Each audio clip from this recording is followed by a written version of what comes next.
నమస్తే, welcome to INB news. ముందుగా headlines.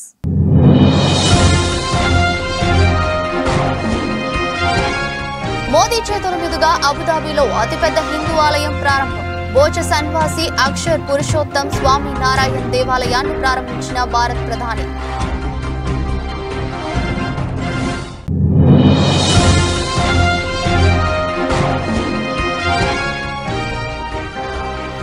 ఎన్నికల వేళ పార్టీలకు supreme court shock. Electoral bonds scheme పై సంచలన తీర్పు.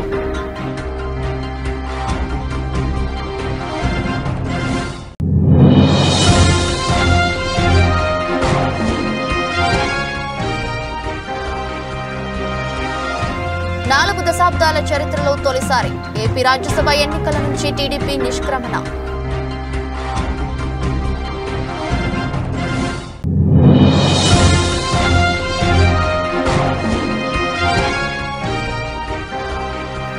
కాగ్ నివేదికను అసెంబ్లీలో ప్రవేశపెట్టిన తెలంగాణ ప్రభుత్వం. సంచలన విషయాలు వెల్లడించిన కాగ్.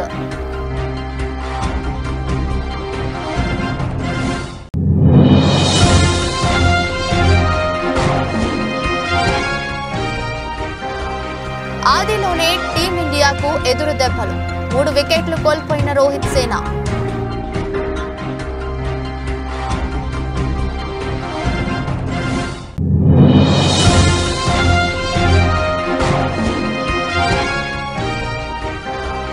సింగం నుంచి విలన్ ఎంట్రీ. ఇంట్రెస్టింగ్ గా ఫస్ట్ లుక్ పోస్టర్.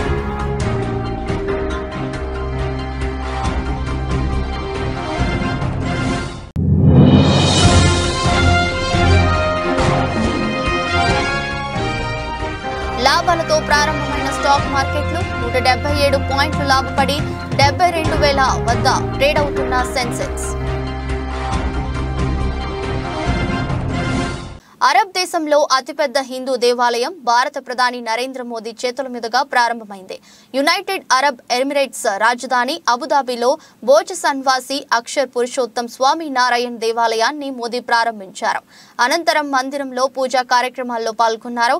27 ఎకరాల విస్తీర్ణంలో భారతీయత శిల్పకళ ఉట్టిపడేలా నిర్మితమైంది స్వామి నారాయణ్ దేవాలయం. పశ్చిమాసియాలోనే అతిపెద్ద హిందూ ఆలయం ఇది.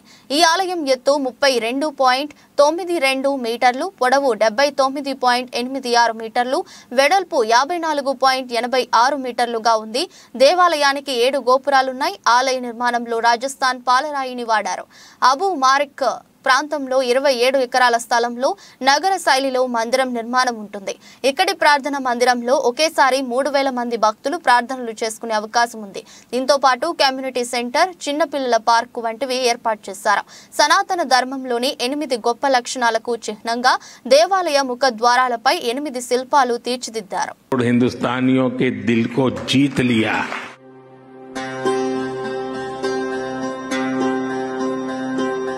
मंदिरम सनातनम. अबू धाबी का ये विशाल मंदिर केवल एक उपासना स्थली नहीं है, ये मानवता की सांझी विरासत का शेयर्ड हेरिटेज का प्रतीक है.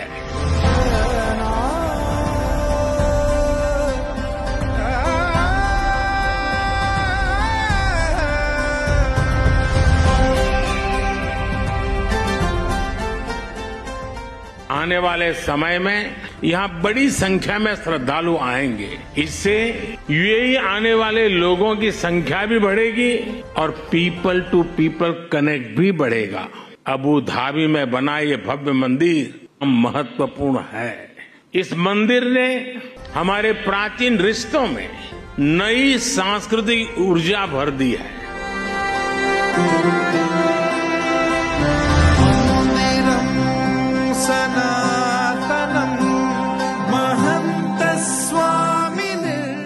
मेरे मित्र ब्रह्मविहारी स्वामी कह रहे थे कि मोदी जी तो सबसे बड़े पुजारी है. मैं जानता नहीं हूं मैं मंदिरों की पुजारी की योग्यता रखता हूं या नहीं रखता हूं, लेकिन मैं इस बात का गर्व अनुभव करता हूं कि मैं मां भारती का पुजारी हूं.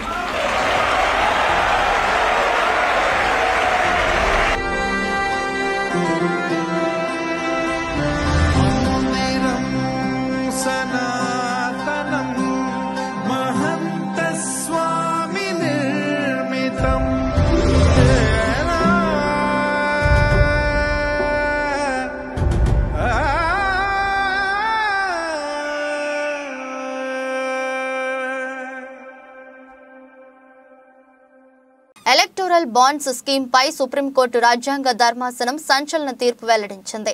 రాజకీయ పార్టీలకు విరాళాలు క్విడ్ ప్రో కోకు దారి తీస్తాయని తెలిపింది. విరాళాలు ఇచ్చిన వారి పేర్లను రహస్యంగా ఉంచడం తగదని చెప్పింది. ఎలక్టోరల్ బాండ్స్ పథకం ప్రాథమిక హక్కుల ఉల్లంఘనేనని తెలిపింది.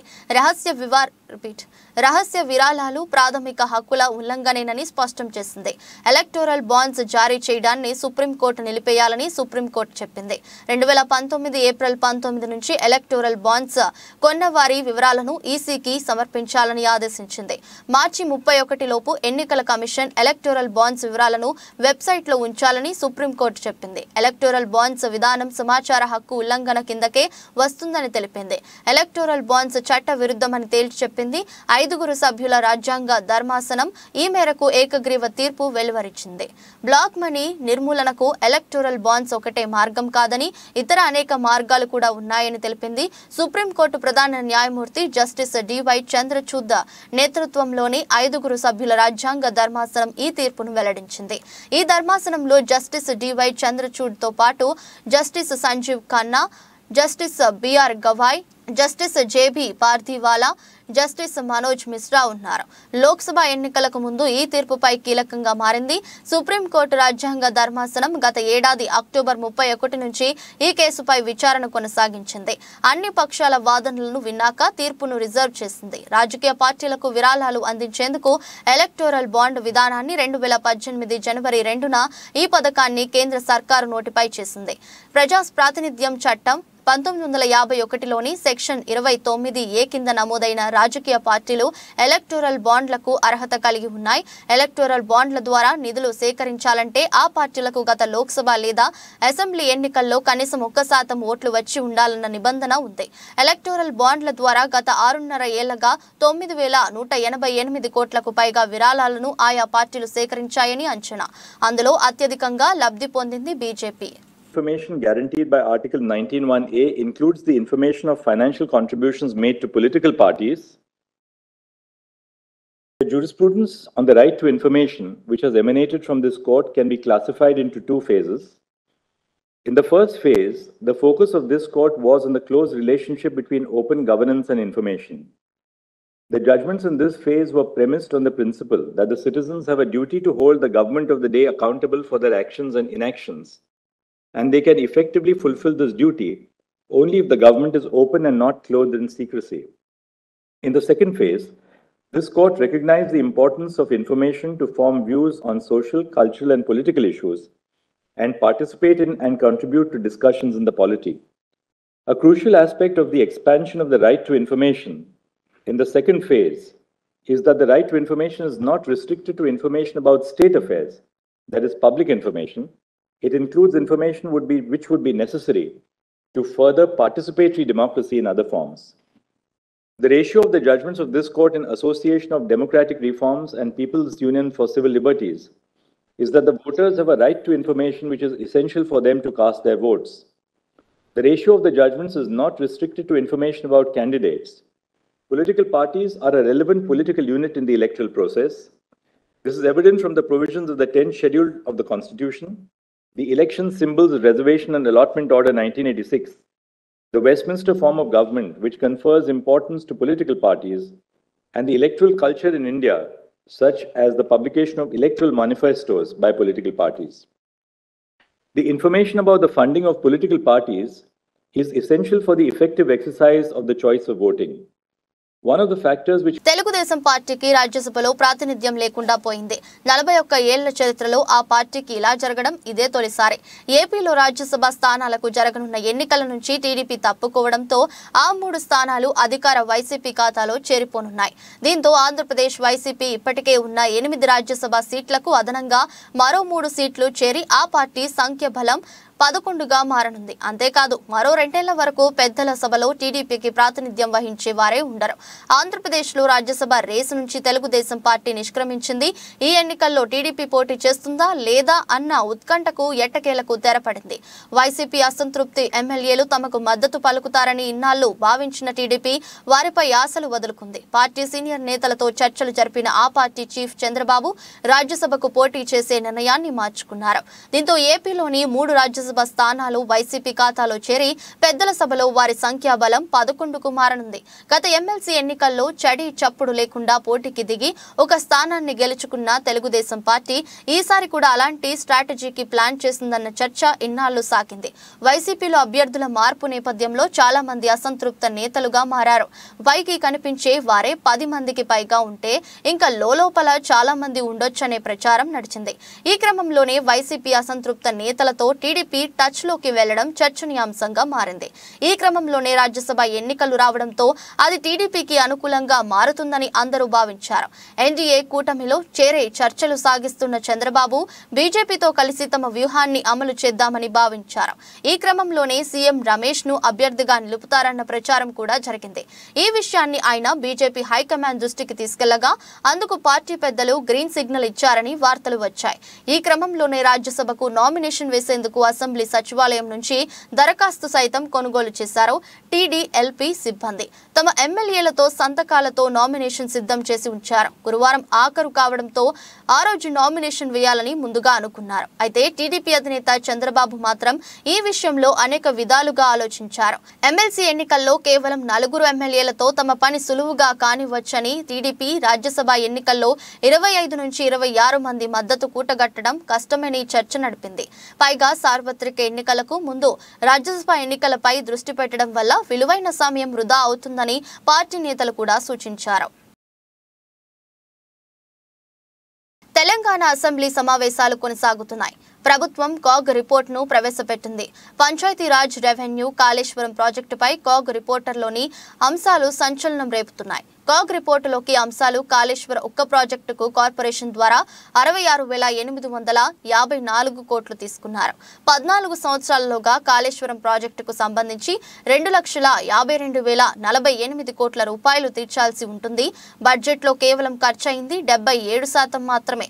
రుణాల చెల్లింపునకు 1,45,545 కోట్లు అవుతుంది. రాష్ట్రం రెవెన్యూ లేటులో ఉంది. ఆ రెవెన్యూ లోటు మార్కెట్ నుండి తీసుకున్న రుణాల ద్వారా భర్తీ చేయాల్సి వచ్చింది. రిజర్వ్ బ్యాంకు నుంచి చేయబదుళ్ల కింద 67,174 కోట్ల అధిక వ్యయం ఉంది. 2022 మార్చి 31 నాటికి రాష్ట్రంలో 83 రాష్ట్ర ప్రభుత్వ రంగ సంస్థలు, 3 చట్టబద్ధమైన కార్పొరేషన్లు ఉన్నాయి. అందులో 8 విద్యుత్ రంగానికి చెందినవి కాగా మిగతావి విద్యుతేతర రంగాలు. 2022 మార్చి 31 నాటికి 39 ప్రభుత్వానికి సంస్థలు తీవ్ర నష్టాల్లో ఉన్నాయి. 2020 సంవత్సరానికి సంబంధించి 67 ప్రభుత్వ రంగ సంస్థల్లో కేవలం 12 మాత్రమే లాభాల్లో ఉన్నాయి. మిగతావి నష్టాల్లో ఉన్నాయని తెలిపింది. ఆ పాయింట్ ఊడవీకితే చెప్పుకునే దిక్కులేక బొక్కబోర్ల పడితే బొక్కలిరిగినాయి మీకు. అయినా మీ బుద్ధి మారలేదు. ఒక ముఖ్యమంత్రిని పట్టుకొని ఏం బికనిక పోయినావని అడుగుతారా అధ్యక్ష?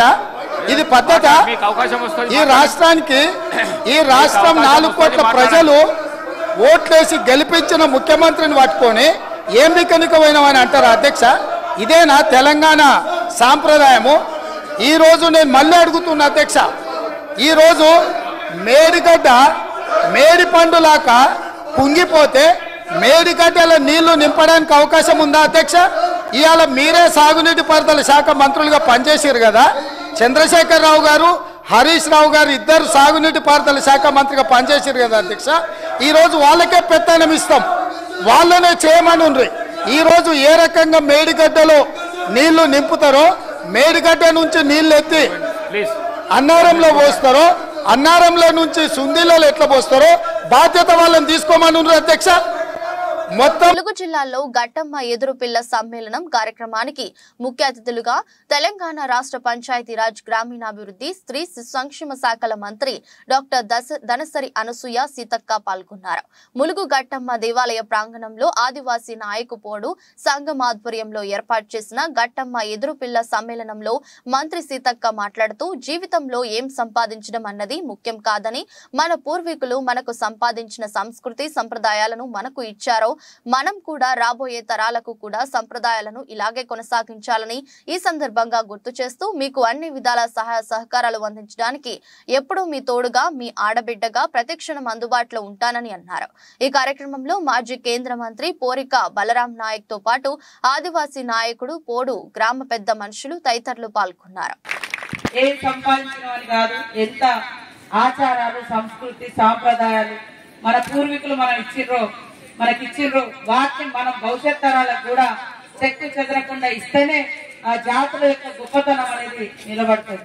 ఇక్కడికి రాగానే డోలు చప్పులు సన్నాయిలు రాగానే ఏ డాన్స్ కాడిపోయినా నాకైతే కాలు కదలదు, కానీ ఈ డోలు కొడితే మాత్రము ఖచ్చితంగా ఒక మరి ఉత్సాహం వస్తుంది. ఎందుకంటే అది ఎక్కడివో నేను చూస్తూనే ఉన్నా, అటు మహారాష్ట్ర పో, ఛత్తీస్గఢ్ పో, మన జార్ఖండ్ పోయినా, మరి అదే విధంగా ఒరిస్సా పోయినా, ఏ రాష్ట్రం పోయినా ఆ డోలి అనేటువంటి సాంప్రదాయం ప్రతి చోట ఆదివాసీలలో అది నాయకపోడు కావచ్చు, లేకుంటే ఇంకోటి కావచ్చు, గోడు కావచ్చు, కోయ కావచ్చు, కానీ ఖచ్చితంగా ఉంది. ఎందుకంటే అది మనల్ని అందరినీ ఉత్సాహపరుస్తుంది, ఊపు తీసుకొస్తుంది. కష్టాలలో ఉన్నటువంటి వాళ్ళని కూడా కష్టాలు మర్చిపోయి మరి ఆట పాట అనేది ఒక సంబరాన్ని ఇస్తుంది. అట్లాంటి ఆట పాటలతోటి దేవుళ్ళను కొలిచేటువంటి సంస్కృతి ఈ రోజు మనకున్నది. కాబట్టి ఒకప్పుడు మరి ఒక చెట్టు పుట్టకే ఉండే, ఈ రోజు సమ్మక్క సారలమ్మ కాడికి పోయే ప్రతి ఒక్కరు కూడా గట్టమ్మ దగ్గర ఆగి మొక్కుకుంటున్నటువంటి పరిస్థితి. కొన్ని సమస్యలు ఉన్నాయి, కొన్ని బార్డర్ సమస్యలు, లేకుంటే కొన్ని కుల సమస్యలు, అంతర్గతమైనటువంటి సమస్యలు ఉన్నాయి. రాను వాటిని కూడా పరిష్కరించుకొని పడంపేట, మీర్పేట కార్పొరేషన్లలో మాయమైన చెరువులను మళ్లీ రిస్టోర్ చేసేలా, కబ్జాదారులపై పీడీ యాక్ట్ కేసులు నమోదు చేసేలా చర్యలు తీసుకుంటామని హెచ్చరించారు మహేశ్వరం నియోజకవర్గం కాంగ్రెస్ ఇన్ఛార్జి కిచ్చన్నగారి లక్ష్మారెడ్డి. త్వరలో ఇరిగేషన్ మంత్రి ఉత్తమ్ కుమార్ రెడ్డి చెరువులను పరిశీలిస్తారని, గతంలో ఉన్న తాటాకల విస్తీర్ణం ఎంత, ఇప్పుడు ఉన్నది ఎంత, భూ కబ్జాదారులు ఎవరు, అధికారుల పాత్ర ఏమిటని ఉన్నతాధికారులతో రివ్యూ చేస్తానని కేఎల్ఆర్ చెప్పారు. చెరువుల పరిరక్షణ సమితి సహా పర్యావరణ పరిరక్షణ సభ్యులు, స్వచ్ఛంద సంస్థలు, అఖిలపక్షం నాయకులు పాల్గొని ఈ చెరువుల పునరుద్ధరణ కార్యక్రమానికి సహకరించాలని కేఎల్ఆర్ కోరారు. మహేశ్వరం కాన్స్టిట్యున్సీలో చెరువులు మాయం. దీనిపైన ఇరిగేషన్ మంత్రి ఈఎన్సీ లెవెల్లో రివ్యూ చేయటం జరిగింది. రిస్టోర్ ఆల్ ది ట్యాంక్స్ అని ఆదేశాలు ఇవ్వటం జరిగింది. కబ్జాలు అయితే కూడా మళ్ళీ తోడండి, చెరువులుగా మార్చండి అని ఆదేశాలు ఇవ్వటం జరిగింది. అందుకే 16, 17 ఆ ప్రాంతంలో ఇరిగేషన్ మంత్రి గారు ఈ చెరువులను ముఖ్యంగా మీర్పేట్, బడంగపేట ఏరియాలో ఉన్న చెరువులను సందర్శించడానికి వస్తున్నారు కనుక ఎవరెవరైతే చెరువులను రక్షిద్దామనే కమిటీలు ఫామ్ చేసి చెరువు రక్షణ కమిటీలుగా మారారో మీరందరూ కూడా రిపోర్ట్లతో రెడీ ఉండవలసిందిగా నేను ప్రార్థిస్తున్నాను. ఇరిగేషన్ అఫీషియల్స్ కూడా అందరికీ నేను తెలియజేస్తున్నాను.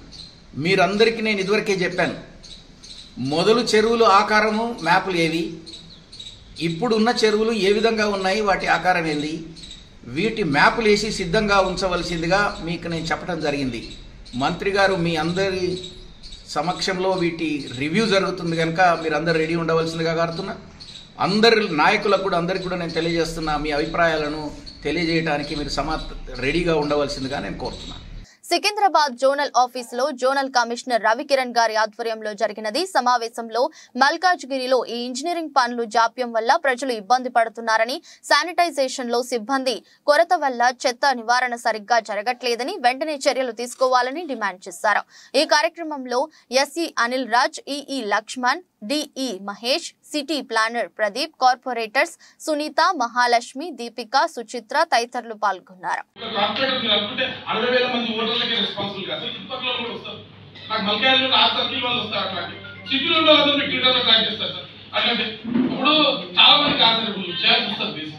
ఎందుకు ఇంత చేస్తే ఏం సార్ ఈ మనుషుల మేము ఏంటి, మేము ఎంత గుర్తు తెచ్చుకోవాలి అనే డేటా ఇవ్వరు. పోనీ కాంట్రాక్టర్ చేసిన పీక్ అవుతా పడింది. అదే ఇక్కడ ఉన్న కమిషనర్ గారికి కాంట్రాక్టర్లు చేయట్లేదంటే నిజంగా జెన్యూన్ కాంట్రాక్టర్ చేయడం 5 వర్క్ చేద్దాం నేను లెటర్ ఇచ్చిన, 2 వర్క్ చేయండి అని చెప్పి లెటర్ ఇచ్చిన, రిటర్న్ అసార్కి ఇచ్చిన, లేదు ఆ కాంట్రాక్ట్ మేము పెట్టాము అంటారు. సరే పెట్టారు. మరి అట్లాంటప్పుడు ఫ్రెష్ ఇంజనీరింగ్ గ్రాడ్యుయేట్స్ మేస్త్రీ చేస్తున్నట్టు డబ్బులు పెట్టేటప్పుడు చాలా మంది రోడ్ల మీద ఫ్రీ ఓపెన్ రిజిస్ట్రేషన్ చేయండి, పీడబ్ల్యూ పెట్టేసి జిహెచ్ఎంసీతో అగ్రిమెంట్ చేసి ఆన్లైన్ లో పెట్టారు సార్. చాలా మంది వస్తారు, మేము తీసుకొస్తాం. చాలా మంది నిరుద్యోగులు ఉన్నారు సార్ రోడ్ మీద, చాలా మంది నిరుద్యోగులు ఉన్నారు సార్, డబ్బులు పెట్టేటోళ్ళు ఉన్నారు సార్. రోడ్ మీద సీసీ రోడ్ మేస్త్రీ ఇల్లు కట్టే మేస్త్రీ సీసీ రోడ్ లేదా, గోడ కాంపౌండ్ వాళ్ళు కట్టలేరా, కమిటీ వాళ్ళు కట్టలేరా, చెప్పండి. ఇప్పుడు కాంప్లెక్స్ వర్క్స్ నాలుగు సంబంధించిన గ్రావిటీ ఇలాంటి ఇష్యూస్ ఏమన్నా వాళ్ళు డీల్ చేయలేకపోవచ్చు. అలాంటి ఇష్యూకి స్పెసిఫిక్ ఎక్స్పీరియన్స్ కావాల్సింటే అక్కడ నామ్స్ పెట్టి తీసుకోండి. కానీ చిన్న వర్క్లు చిన్న స్పీడ్ బ్రేకర్ లేడాకో లేకపోతే కాంపౌండ్ వాల్ పెట్టడానికో కమిటీ పెట్టడానికో ఎవరైనా కడతాడు. దాంట్లో పెద్ద బ్రహ్మవిద్యను అదేమన్నా ఎవరైనా కడతారు సార్. మాకు తీసుకోండి. మరి అక్కడ మిగతా వాళ్ళందరికీ అవకాశాలు ఇవ్వండి. మేము డబ్బులు పెట్టేటప్పుడు దీన్ని మేము కమిషనర్ గారు కూడా చెప్పాము. మాకు పెడతాను. మీ ద్వారా మళ్ళీ ఒకసారి దీన్ని గట్టిగా తీసుకోవాలని కోరుతున్నాం సార్.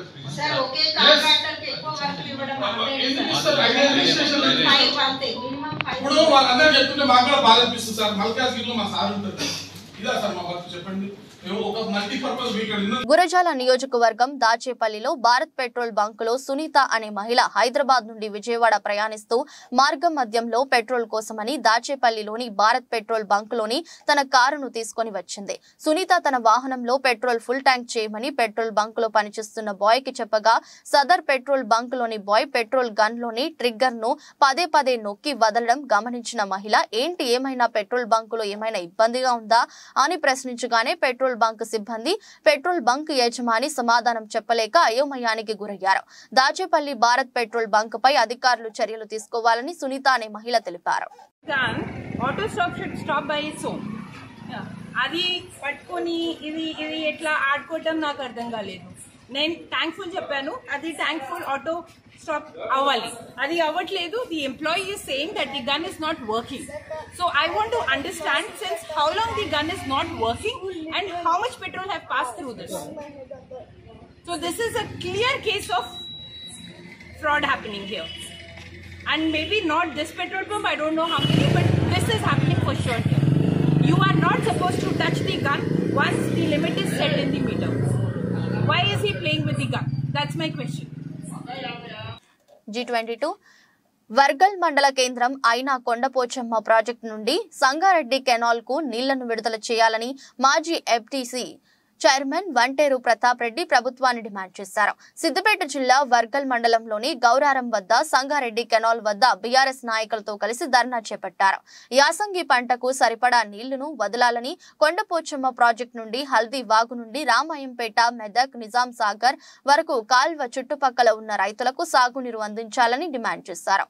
ఉమ్మడి మెదక్ జిల్లా డీసీసీబీ చైర్మన్ చిట్టి దేవేందర్ రెడ్డి మాట్లాడుతూ మాజీ ముఖ్యమంత్రి కేసీఆర్ రైతుల సంక్షేమం కోసం కృషి చేశారని, ఎన్నికల హామీలు నెరవేర్చకుండా గత ప్రభుత్వాలను విస్మరించుకున్నారని, సబబు కాదని చేతనైతే ఇచ్చిన హామీలు అమలు చేయాలని ఆయన ప్రభుత్వాన్ని డిమాండ్ చేశారు. ఇవాళ కొండపోచమ్మ సాగర్ నుండి సంగారెడ్డి కెనాల్ ను ఓపెన్ చేసినట్లయితే గతంలో గౌరవ ముఖ్యమంత్రి గారు, గౌరవ మాజీ ముఖ్యమంత్రి గారు, గౌరవ మాజీ మంత్రి హరీష్ రావు గారు ఇదే కెనాల్ నుండి నీళ్లు వదిలిపెట్టడం వల్ల ఇక్కడ నుండి పక్కనే ఉండి మక్తాల చెరువు నింపుకొని, శాకాలం చెరువు నింపుకొని, పెద్ద చెరువు నింపుకొని, కాన్ చెరువు నింపుకొని హల్దీలో పడేసుకుంటే హల్దీ మీద నాచారం చెక్ డ్యాం నిండుకొని దాదాపుగా 32 చెక్ డ్యాములు నిండుకుంటూ ఊప్రాన్ మండలము, ఆ తర్వాత మాసాయిపేట మండల్, వెల్దుర్తి మండల్, అట్లనే గన్పూర్ ఆయకట్ట, నిజాం సాగర్ వరకు జుక్కల్ కాన్స్టిట్యున్సీ, అదే బాన్సువాడ కాన్స్టిట్యున్సీ, బాన్సువాడ, జుక్కల్, నర్సాపూర్, గజ్వేల్, అదేవిధంగా పక్క మెదక్. గుజరాత్ లోని Rajkot Saurashtra cricket association stadium వేదికగా ఇండియా, ఇంగ్లాండ్ మధ్య 3వ టెస్ట్ తొలి రోజు ఆట కొనసాగుతుంది. టాస్ గెలిచిన భారత్ మొదటి బ్యాటింగ్ ఎంచుకుంది. భారత్ కు ఆదిలోనే ఎదురుదెబ్బ తగిలింది. యశస్వి జైస్వాల్ 10, శుభ్మన్ గిల్ 0, రజత్ పటిదార్ 5 పరుగులకే అవుట్ అయ్యారు. ప్రస్తుతం క్రీజులో రోహిత్ శర్మ 27, రవీంద్ర జడేజా 3 పరుగులతో ఉన్నారు. టీమిండియా స్కోరు 13 ఓవర్లకు 49/3గా ఉంది. కాగా టెస్టుల్లోకి సర్ఫరాజ్ ఖాన్, ధ్రువ్ అరంగేట్రం చేశారు.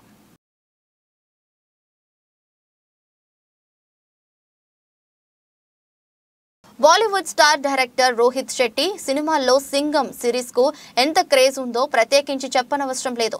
ఈ సిరీస్ లో తెరకెక్కిన 2 సినిమాలు కమర్షియల్ గా భారీ విజయాలు సాధించాయి. ఇక ఇప్పుడు సింగం 3 తెరకెక్కబోతుంది. అజయ్ దేవ్గన్ ప్రధాన పాత్రలో నటిస్తున్న ఈ సినిమాలో దీపికా పదుకుని, టైగర్ షరీఫ్, రణ్వీర్ సింగ్, కరీనా కపూర్ కి రోల్స్ పోషిస్తున్నారు. ఇప్పటికే వీరికి సంబంధించిన ఫస్ట్ లుక్ లను విడుదల చేయగా ఫ్యాన్స్ ను తెగ ఆకట్టుకుంటున్నాయి. ఇదిలా ఉంటే తాజాగా ఈ సినిమా నుంచి మేకర్స్ విలన్ క్యారెక్టర్ ను రివీల్ చేశారు. ఈ సినిమాలో విలన్ గా బాలీవుడ్ నటుడు అర్జున్ కపూర్ నటిస్తున్నట్లు మేకర్స్ ప్రకటించారు. దీనితో పాటు అర్జున్ కపూర్ ఫస్ట్ లుక్ విడుదల చేశారు. ఇక ఈ ఫస్ట్ లుక్ గమనిస్తే అర్జున్ సౌత్ సినిమాలలో కనిపించే విలన్ లా కనిపిస్తున్నాడు.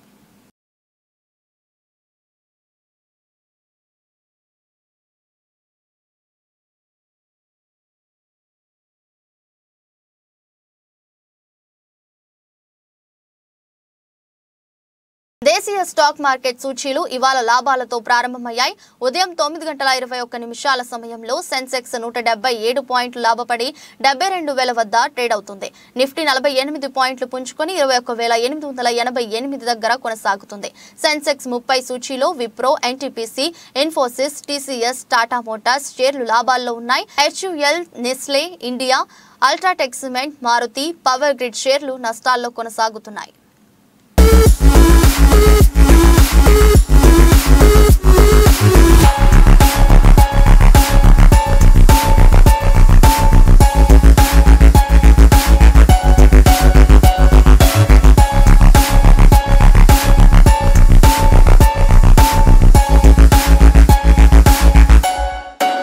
వార్తలు ముగించే ముందు మరోసారి హెడ్లైన్స్.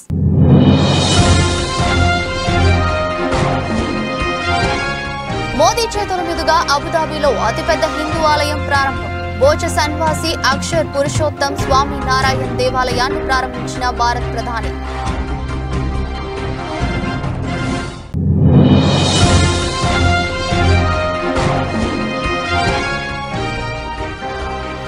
ఎన్నికల వేళ పార్టీలకు supreme court shock. Electoral bonds scheme పై సంచలన తీర్పు.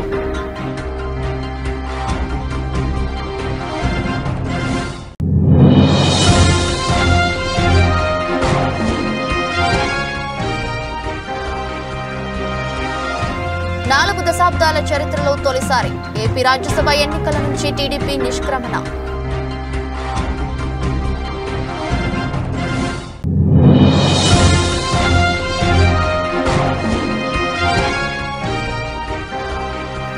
కాగ్ నివేదికను అసెంబ్లీలో ప్రవేశపెట్టిన తెలంగాణ ప్రభుత్వం. సంచలన విషయాలు వెల్లడించిన కాగ్.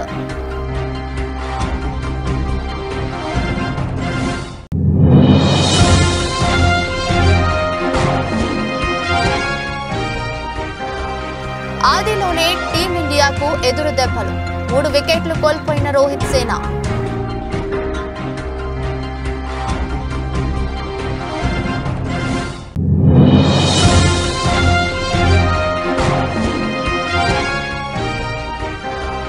సింగం నుంచి విలన్ ఎంట్రీ. ఇంట్రెస్టింగ్ గా ఫస్ట్ లుక్ పోస్టర్.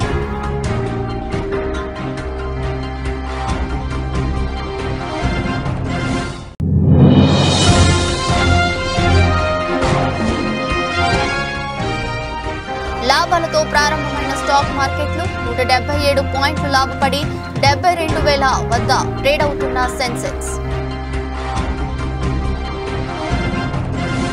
ఇది రోజు బులెటిన్. మరో బులెటిన్లు మళ్ళీ కలుద్దాం. అంతవరకు సెలవు. నమస్కారం.